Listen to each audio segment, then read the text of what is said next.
कल्याण डोंबिवलीच्या काही भागात उद्या पाणी पुरवठा बंद राहणार आहे। बारवे, नेतिवली आणि मोहिली जलशुद्धीकरण केंद्रावर विद्युत आणि यांत्रिकी उपकरणांची देखभाल दुरुस्ती केली जाणार आहे। यामुळे सकाळी 9 ते रात्री 9 वाजेपर्यंत उद्या पाणी पुरवठा बंद राहील।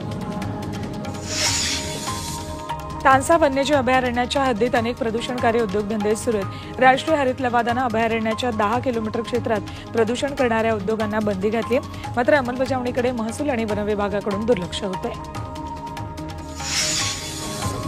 पुण्याच्या शिंदवणे गावातल्या नागरिकांनी बेमुदत उपोषण सुरू केले। उरळी कांचन शिंदवणे जेजुरी रस्ता पाझर तलावाकडे करण्यासाठी उपोषण सुरू आहे। नकाशाप्रमाणे रस्त्याचं काम होत नाही असा आरोप शिंदवणे ग्रामपंचायत सदस्यांनी केला। चिपळूण तालुक्यातल्या कुटरे गावात मोठ्या प्रमाणात जंगलांची कत्तल सुरू आहे। रस्त्यालगतच लाकडांचे प्रचंड मोठे डेपो तयार करण्यात आले, मात्र या जंगलतोडीकडे वन विभाग दुर्लक्ष करत आहे। स्थानिकांनी वन विभागाला निवेदन देऊनही कारवाई होत नाहीये। अमृत नोनी आर्थो प्लस, ये एक प्रूवन फॉर्मूला। इसमें मौजूद नोनी फल के गुण और आयुर्वेदिक जड़ी बूटियां शरीर को जरूरी पोषक तत्व देने के साथ साथ हड्डियों और जोड़ों के घिसने, उनमें होने वाले सूजन और दर्द को रोकने में मदद करता है। दर्द मुक्त जीवन के लिए अमृत नोनी आर्थो प्लस।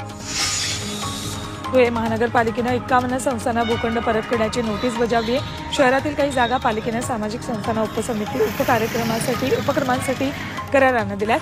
त्यात अनेक संस्थांचे करार संपलेत। अशा करार संपुष्टात आलेल्या 51 संस्थांना जागा परत करण्याची नोटीस महापालिकेनं बजावली आहे।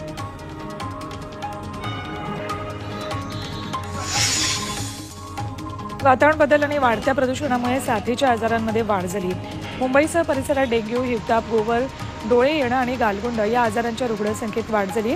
वाढत्या बांधकामांमुळे अनेक ठिकाणी पाणी साचून डासांची पैदास झाल्यानं डेंग्यूच्या रुग्णसंख्येत लक्षणीय वाढ झाली। तर प्रदूषणामुळे रोगप्रतिकारक शक्तीवर परिणाम झाला। पुण्यात कडाक्याची थंडी वाढली आहे। गेल्या 2 दिवसांपासून पुणेकर या थंडीचा अनुभव घेतात। काल तापमान 13.2 अंश सेल्सिअस होतं। 20 डिसेंबरनंतर किमान तापमानात पुन्हा वाढ होण्याची शक्यता हवामान विभागानं वर्तवली आहे। पाषाण आणि एनडीए परिसरात थंडीचा जोर अधिक आहे।